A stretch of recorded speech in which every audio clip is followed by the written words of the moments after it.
សងខំគ្មានសងខំទេខ្ញុំរស់តែមកត្រូវពោចិត្ត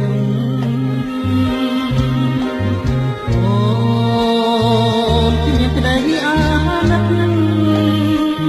អាសូរដល់ចិត្តដល់ផ្សាររាល់ថ្ងៃមកខំច្រៀងចំរៀងស្នេហា